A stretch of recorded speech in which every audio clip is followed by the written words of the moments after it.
welcome to the Second Win Boxing Media. I'm your host, Rashid Hammond, and alongside It's your boy Caesar Fantastic.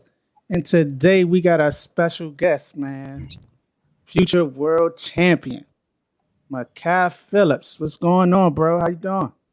What's up? How y'all doing today? how's it going, champ? Hey, Chilling, man. chilling. Can't complain.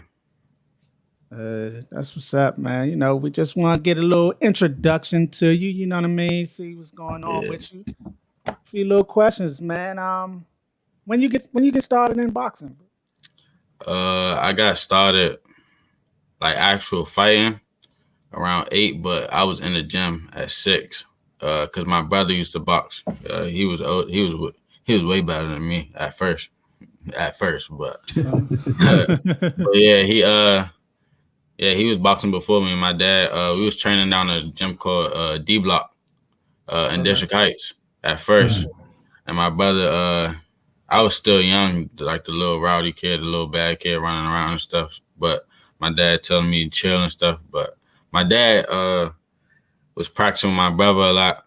And my brother, like, advanced quick. And we went over to Keystone. And we trained with Don, Coach Don, his son. And but then we learned the fundamentals of things. And then that's when we got with Coach Baker. And then ever since, we've been pushing. Okay. Yeah. Baker, yeah, that's a name, man. You just named just a true legend. One of the guys I looked up coming up too, man. Yeah, that jab was something else. Exactly. Now I see where it's starting to add up now, man. Yeah, he ain't never gonna say my jab is good as his, but Ain't that nice, bro? No, you said your brother was boxing and things. Like, was it ever any other time that you thought maybe I don't know, maybe I should go ahead and step away, or you always been locked in? Oh no, it was a whole rack of times I felt like I wanted to give it up, but nah, I stayed the course though. We played a whole rack of sports. Like we went from basketball. No, we started at football, basketball. We didn't play soccer now, but I was really good at baseball, and I took a liking to basketball a lot because everybody in the neighborhood played basketball and stuff. We go down the street, play pickup basketball, whatever you want to do.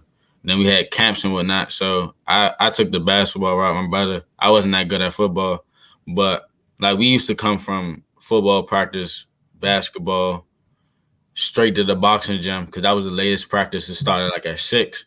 So we got those out the way early, went down there. So we was real into things. We was real locked in. But it was times that I felt like I wanted to quit, but everybody around me was like, nah, you got it.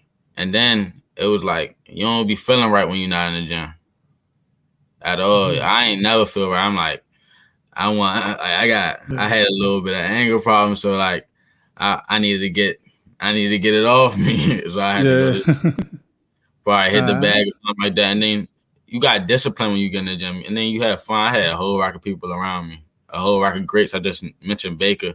I had Coach Tim, Coach Jared. It was a whole rack of greats in Keystone early. So, yeah.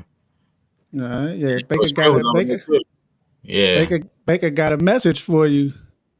Oh, yeah. he always say, man. He always say. Yes, indeed, man. We got a message in chat from Mr. Lou Peterson. Said, what position you play in baseball? I play second base and shortstop. Second, okay. Yeah, they tried to put me at third. I hated it. I wanted to play outfield, but I was slow. Yeah, I was. me and my cousin was real good. Like we used to go. I used to come from boxing. I went straight to his grandfather's house, and we would stay the night for weekends. Every weekend, just working. I'm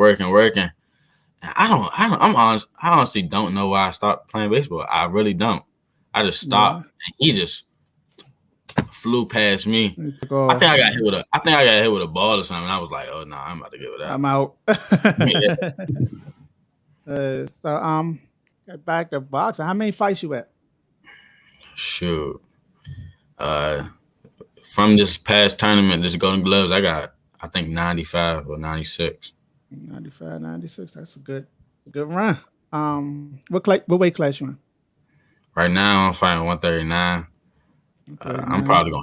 probably gonna get big. I'm only 19, so I'm definitely gonna get a little bigger. So How Yeah. tall are you, Mekhi? I'm around like 6 foot even, 6'1". 139. That's pretty good height though, man. For Yeah, that's 139 to fat be class. 6 foot, man. Yeah, Yeah, I'm a little skinny bones right now, but it's I'm all gonna get it good. together. It's Fell all out. good. Yeah. All right. Now let's get in this famed fight with Scoop. Um, what was your thoughts? I mean, going into that fight, knowing that he's like the favorite, and what was your thought process going into it? Man, I just had to do what I had to do when I get in there. Like people don't understand. Like he's a big name in the DMV. He's a big name, but like what I'm saying, like people don't understand. It's like whoever you get in that ring with, it's no respect at the end of the day. Yeah. Regardless of how many people you got around you, how much following you got, don't matter. It's me and you at the end of the day. It's my skills versus your skills, my heart versus your heart. It's regardless of what's going on. It's me and you in that ring, That's and right. nobody can stop it. So when I got in the ring, I did everything I did. I feel like I outboxed him. I feel like I did what I had to do to win. Other people feel otherwise, but who won the fight? Yeah. So Yeah. the question I want to know is, man, what was your strategy, man? I know y'all had. Did you have a strategy preparing Oh for yeah, that fight? yeah. We have a strategy for every fight. Okay. We watch film down to the T, like the smallest little mistake that you make. I want to expose it. For if it's you drop your left hand or something like that, I want to force you to keep on. I'm gonna force that upon you until I might hit your shoulder so you can drop it a little bit more. I might do certain small stuff to expose what you got going on, even if it's small little mistakes. I want to expose it as much as possible. That's right. My game plan going into the fight was really just use my body as my advantage. Okay. I'm a bigger, like I said, I'm 6', 6'1". I'm a bigger 139. I got a longer reach. I'm using my body to my advantage, and I think that I was a lot faster than him. Yeah. A lot faster than him. A lot stronger than him, body mass wise. Like if I'm hovering over top of you, you saw Tyson Fury in his fights. You hovering Right. over top of somebody, it's going to take a toll on them. And then I think I had a lot of good. I have a lot of good footwork. So Yeah, that's what I when I noticed. got when I got in the ring, I used that to my advantage too. So just knowing my body and using it to my advantage was my game plan throughout the fight. And that was the first and second round. And the third round, I had to take it to him. Yeah. My coach Melvin Foster, he told me that like you gotta take it up from the judge's hands. If you can get him out of there, you can get him out of there. If you can't, you can't. But you better hop on him. And I already had that mindset, but it was like a switch as soon as he told me. Yeah. I did what I was supposed to do. So it was a great fight. I ain't gonna lie, I had a lot of fun. It looked like you did, man. It's a lot of fun. You did, man. It's a lot of fun proving people wrong. You feel what I'm Exactly. saying? It was fun though. I had a lot of fun. Well, one thing I'm gonna say, man, watching the fight from the because I had to watch it from somebody's live. I wasn't able to make the fight. But what I can say, it brought back old memories of the old Hillcrest days at the Golden Gloves, man.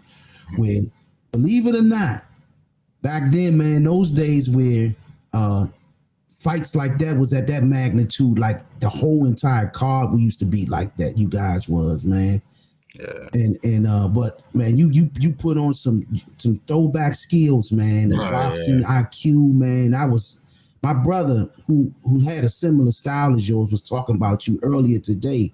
He's highly impressed with your style, man. Of your boxing abilities, young man. You got it, man. It's a fresh breath of air, man. Seeing young guys like yourself, man. That was the notes I wrote.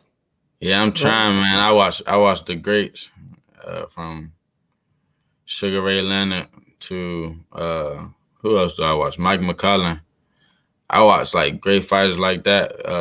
Like you gotta pick up certain things. Even the fighters nowadays, I watch a lot of like people from even here. So like I be doing what I gotta do and try to apply it like in sparring and doing small steps to improve my game. But I mean, it's all like that fight was a learning lesson. I knew I had to come back and do something else the next fight because I had a different opponent.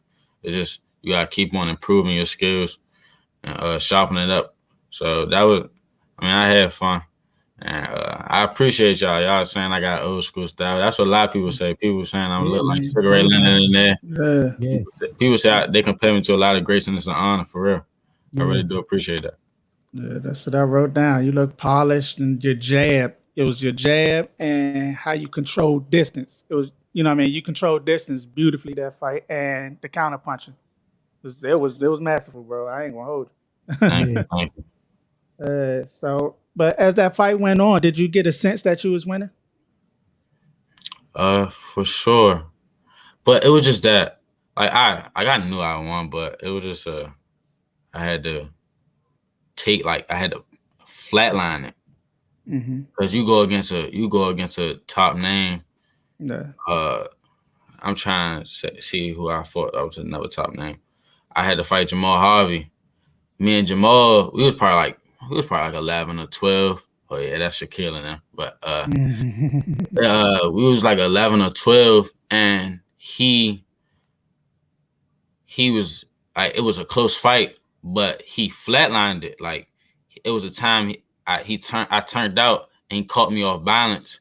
And he just ran down on me. I'm like, dang, Yeah, he got Yeah. it. So that was my mindset on it. I had to flatline. I had to make it no debate that I won, yeah. and the judges thought so. So if I could have got him out of there, I would have, but I didn't. So that's what I'm working on moving forward. Like my last fight in the Golden Gloves, my final fight, it was a 3-2 split, but it would have been no debate if I would have got him out of there. You feel what I'm saying? So it's times like that where you gotta just boom, get him up out of there. You know what I'm saying? All right. And that was just the semifinals, right? So, Yeah. I mean, for the scooter fight, I was semifinals. So, how did you keep that mindset, coming off a big victory? You know what I mean? How did you keep that mindset going forward into that next fight? Sure. I thought it was a championship fight. It I'm seemed not like gonna it. lie. I thought it was. I fought so many times. I'm thinking it's a championship fight, and they like, oh no, you gotta fight next week. I'm like, dang. And it's not. Then it's against a good person. He wasn't no Wow. trash, nothing. He was a pretty good. He was a pretty decent fighter. I think Eric Acosta. Yeah, he was a pretty good fighter. So it was just like, man, it's not done yet. Then I got regionals. I don't know if I got to fight in regionals. Then we got all the championship. I'm fighting almost every weekend. I got to work. And then I've been in those positions where in sparring, you feel like you gassed out and you got 3 more rounds to go. So that was my mindset. Like, I got to keep on going. This is not over. He was just a stepping stone to get to the next opponent. You got to keep on working. The tournament not over, so why am I chilling? You feel That's what I'm right. saying? That's the right So, Jolly. mindset. That's the right mindset to have, especially during tournament, man. Yeah. Regardless of who's in it, man, your job is just to win night after night to the finals, man. And Yeah. then whether he's on your bracket or he's on the opposite bracket, don't focus on that one other great fighter in there. Focus on that day by day. Yeah, That on to guy the might next. lose the night before you, and you don't even, you know what I'm saying? You so focused on him, and you lose too, and you both out of the tournament. So Yeah, I feel on to you, the man. next. On to the next, exactly.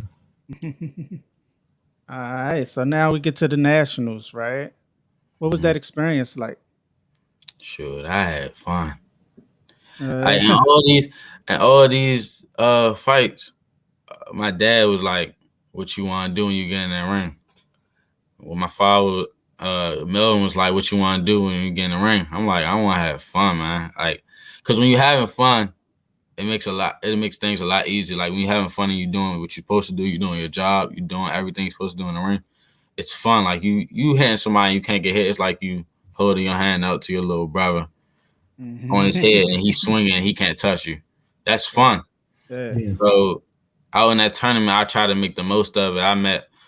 I got closer with a lot of fighters out there. Shout out to Shaquille Daly, Chaos.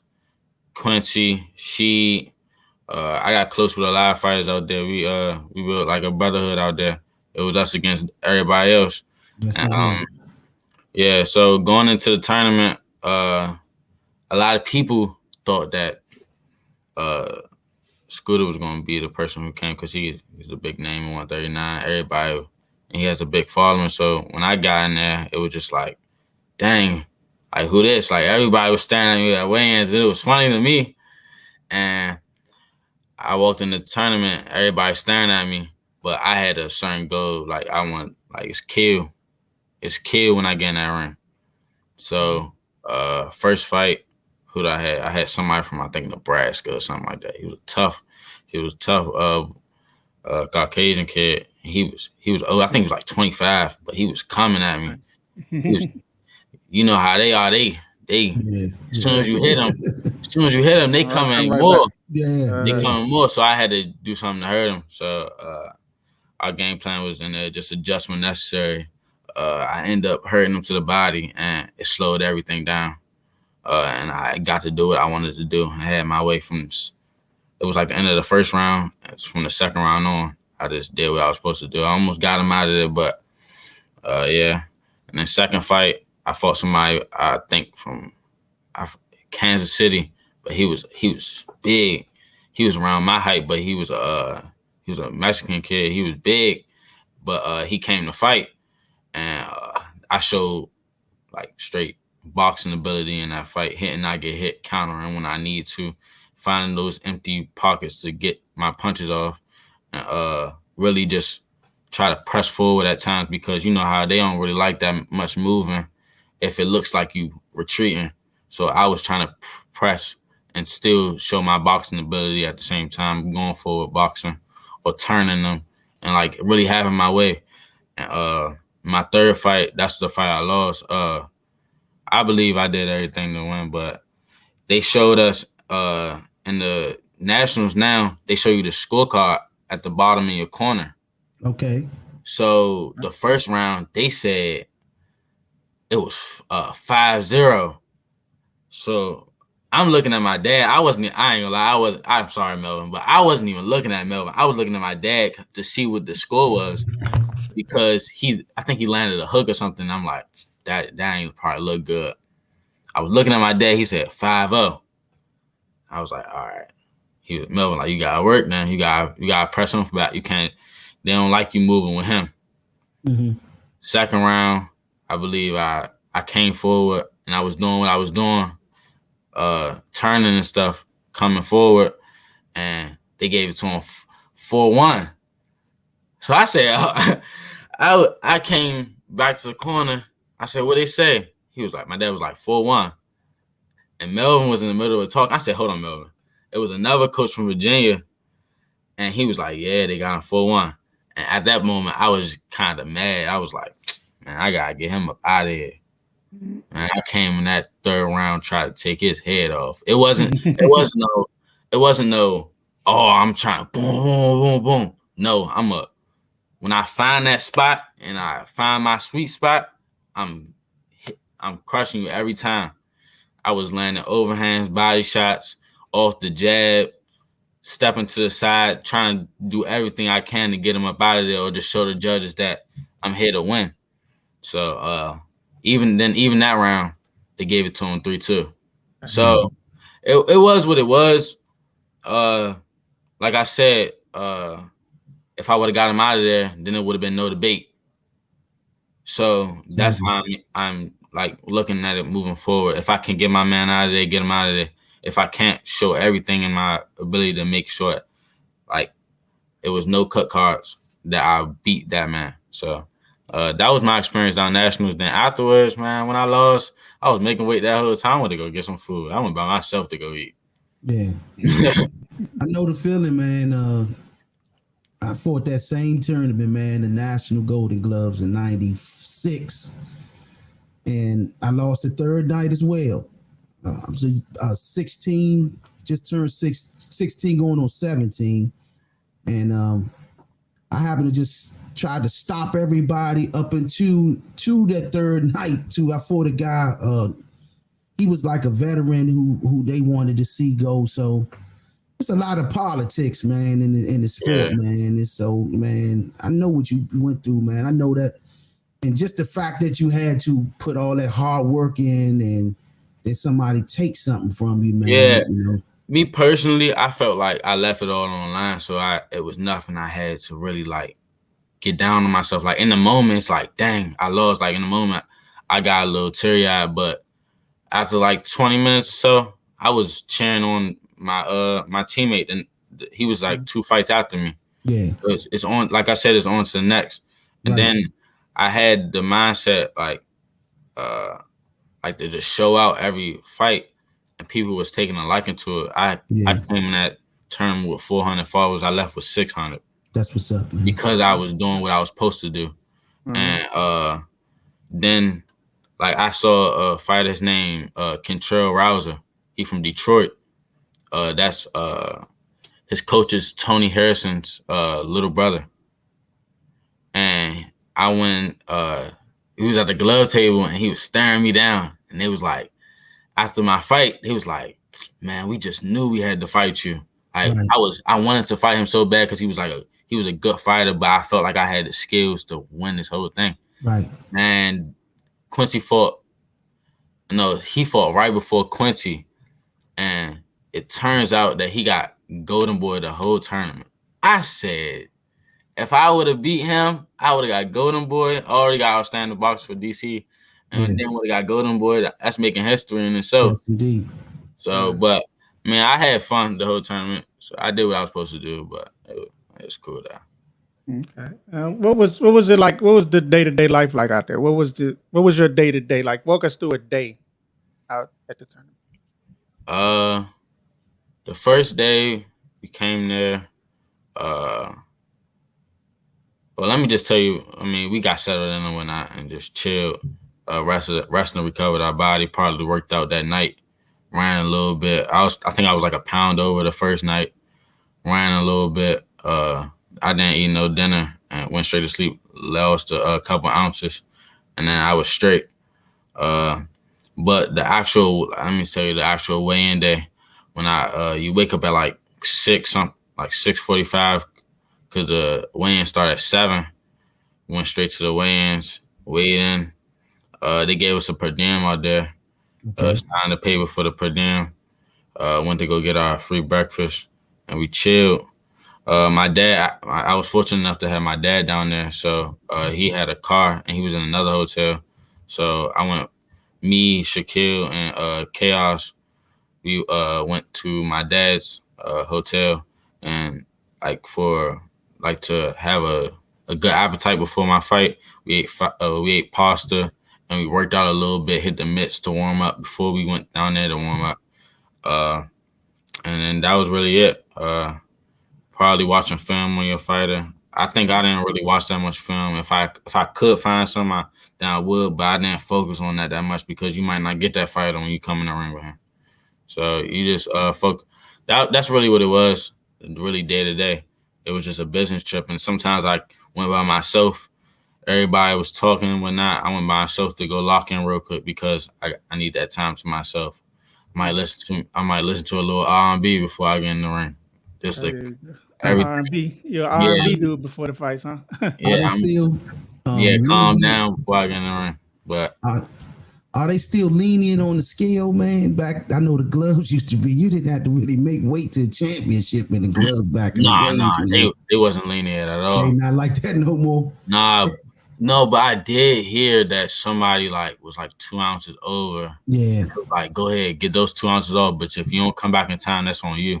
Yeah, that Sean Johnson, when my first time going, he used to say how lenient they was on the scale because I ain't gonna figure, I was about 2 pounds over, and he was like, "Really, you ain't got to really make weight to the championship, man." I was like, "Oh, for real?" Yeah, I think Melvin said the same thing. Said the same thing. Yeah, that's been for years, man. You didn't have to make weight to championship back in the days, but I'm sure those times changed, man, now. But still, man. Man, what's next on the radar for you, man? What you got coming up next, man? As far as your plans, are you going pro? Are you going to stay in the amateur game? What is your next plan? We're working on going pro right now. It's not like a rush to turn. Like I'm about to have my next fight next weekend, but nah, it's a slow pace. I'm getting really right now. I'm trying to get into that pro style of things, that pro timing, the pro. Cause it's a different type of maturity when you get into the pros. Like last weekend, I sparred Richardson Hitchens, Okay. Jahi Tucker. Richardson Hitchens signed with Mayweather. Jahi Tucker with top rank. Harley Medeiros, he with DAZN. I went up to New York to go spot him, but I want to get into more camps like that to get more of the pro style, get more of the pro feel. So when I get into the pro game, I'll probably say I'll probably get into it probably next year, have my first fight. But as far as like, I'm probably gonna have two or three amateur fights, but I don't really look to stay in the amateur game for that long. It's a certain amount of time you got in the pros. I want to take full advantage of it, and if I wasn't ready, then I wouldn't. I would probably wait even longer, but I feel like I'm prepared. So just some tune-ups in the game because small things matters in the pros and in the amateurs, but especially in the pros because you fighting against 40-year-old men and they got grown man strength. And the smallest mistake that you make, they can capitalize on it in your whole night. So that's what we're working on right now. Give me a where do you see yourself, man? 5 years from today, where do Mekhi Phillips see himself, man? 5 years. Give me see where you see yourself, brother. I see myself on my last year in college. Because I'm taking less classes now, so it's gonna take me a little longer. Okay. So I can balance things out.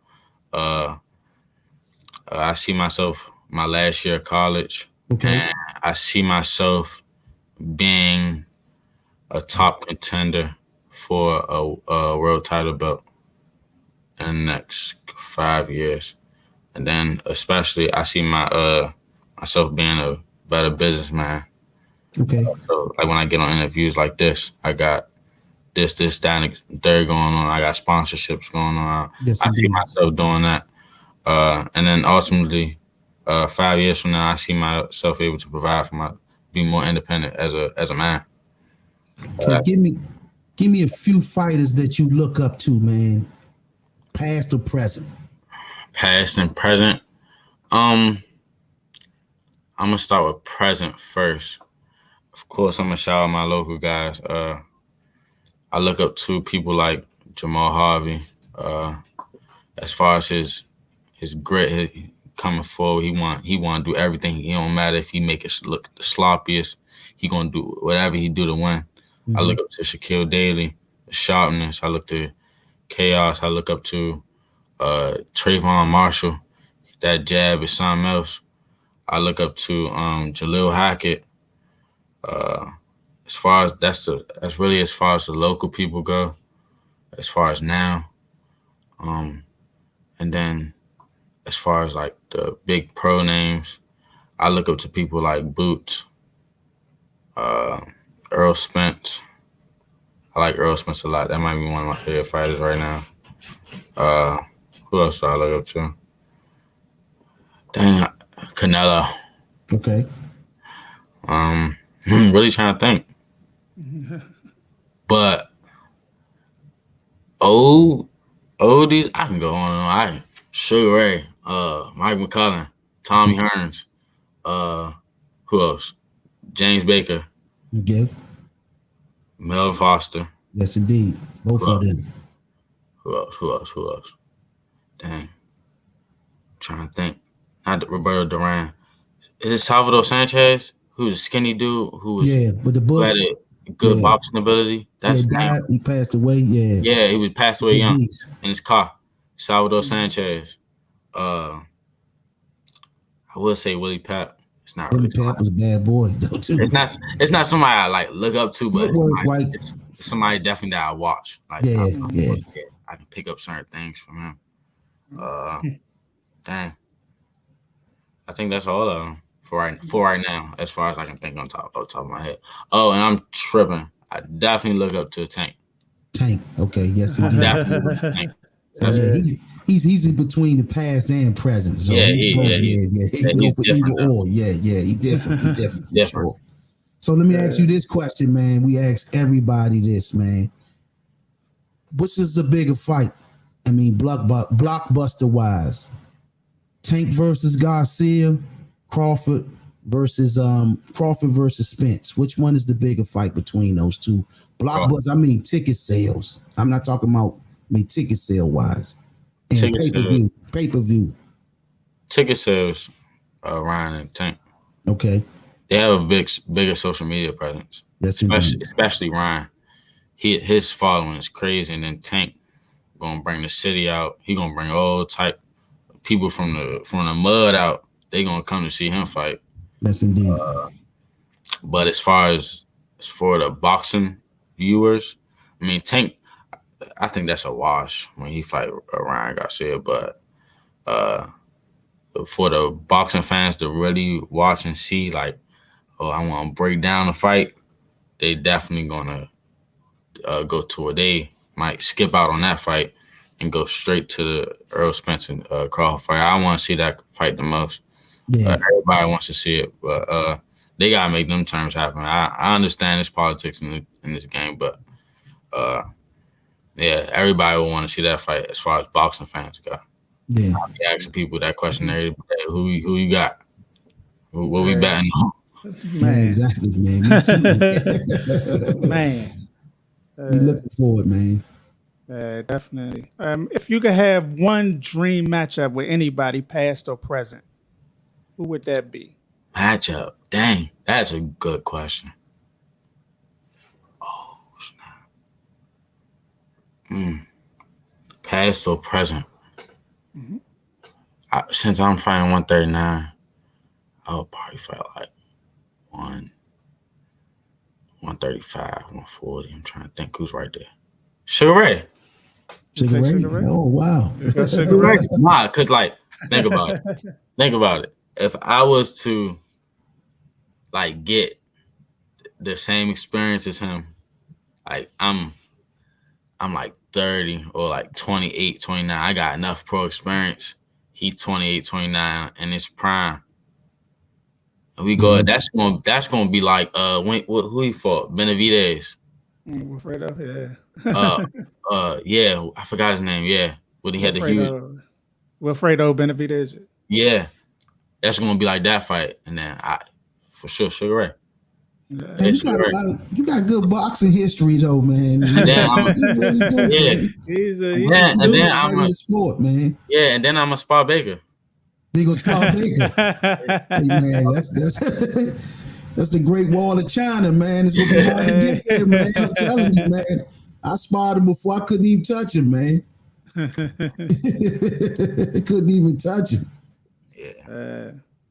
All right, and lastly, I got is when it's all said and done, what do you want the world to remember Mekhi Phillips for? When it's all said and done, I want people to remember me for me, as a person. I mean, of course, as a fighter, but really as a person, like he laughing. They could laugh. But when it's all said and done, I would like people to remember me as a person. I want to give back to the people coming up after me. Like literally, I was just helping teach kids personal training. Was that Sunday? Okay. And ever since I was around like 11, man, I was one of those kids who got in fights or whatnot. But my aunt used to own a daycare center.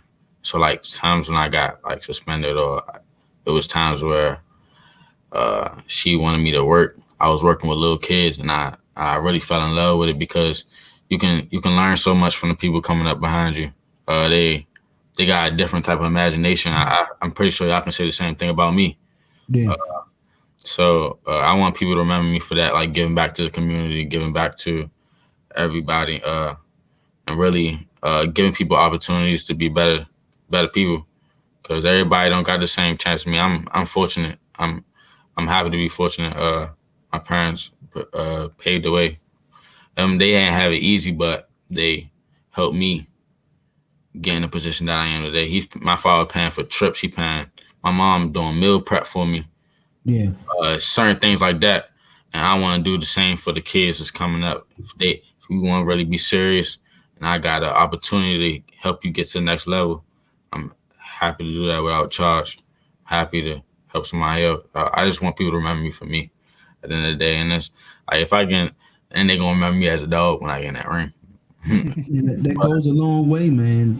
Giving back to the youth, man. And I remember guys used to do that back in the days. Daryl Coley used to always give me tips and points of views before I go to the nationals, man. And that helps them youngins, man. You know, it's crazy because like I be seeing little kids, they be looking at me like I'm such a big name.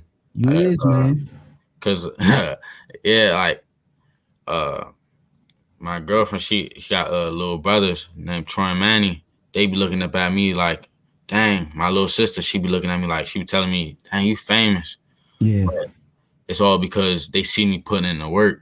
Right. And I want to show them it's not, you don't gotta be the young, it's a lot going on right now. People get hit. I just lost 2 people this year. That's sad. Yeah, so like I want to show people like you can. The whole time we was out in the tournament, it was a whole rack of murders, probably like 11, 12. I want to show them you don't gotta be out. You gotta be out there. If you would have been in the gym, you might not even have been in a situation. In some situations, but I want to like show them that like you can go the right path. You can do certain things. You don't always gotta venture out. Cause I know it's hard for kids. I was one of those kids who want to be in the mix early. Yeah. And then my father got me together real quick. Mother got me together real quick. And I want to do the same for other people coming up. That's my goal. Boxing definitely saved lives, man. Saved my life. Saved plenty of my homies' lives out here, man. And some of the guys that used to box, I mean, my whole neighborhood used to box, man. Literally. Man. I mean, everybody boxed, man. But then some of them dudes went off. They ain't here no more. They dead or they doing 1,000 years in jail, man. Exactly. You know, once they stopped and walked away from it, man, they just went to them streets. You know, look how many names probably, I'm sure in your age group too, look how many names who was vicious in the ring. Just a couple. Killed them. They got him out of there. Yeah, just a couple weeks ago, I don't know if you know him, his name Lonzo Malcolm. I don't know him personally, but I saw Red. I used to hate getting in the ring with him. He used to be whooping me. It got a hold of him. But yeah, if he would have probably stayed in the gym, probably would have ended out a certain different way. But I mean, but you can't really do but so much. You can show them the way. What they say you can show the horse. You can't make a horse drink water. Drink water, yeah. You can't. You can show them the way, and hopefully they listen. But at least you know in your heart that you showed. You try. Yeah. Showed the people behind me. I showed the people behind me how to get it. I like that, man. I see that you got a mission, man. It's bigger than just boxing, like just throwing punches. It's more. I mean, you seem like you're goal oriented, man. Your mind is made up what you're going to do, man, and the future's looking bright for you. Boxing is on point, man. You continue doing what you're doing, man. I really appreciate it, man. Your boxing is A1, man. It's old school. Like, I see James up in you, though. I'm going to keep it real with you. I see little James up in you a little bit, man. I ain't got nothing from James. Like, nah, but yeah. Your footwork, man. That's Kenilworth. I see that's Kenilworth footwork there, man, for sure. Yeah. Yeah, man. So, man, any shout outs, man, that you want to do, man? Anybody you want to give shout outs to? Or give your social media page and all of that? Yeah, you can follow me on Instagram at NoLimit_KHAI. But really, it's nobody. I mean, I can go on and on about the particular names, but I want to shout out to everybody who's supporting me right now. Everybody who's watching, and everybody who's going to watch after this podcast and support me further on. Just know that my name's No Limit, and there's no limit to what I'm about to do in this sport. and in life. You're gonna see me on your TV screens. I'm make a big difference in the community as well. So be on the lookout for me. Mekhi Phillips, you see the name right there. Yes, indeed. Ladies and gentlemen, the future world champion, Mekhi Phillips. Second win boxing media. Peace.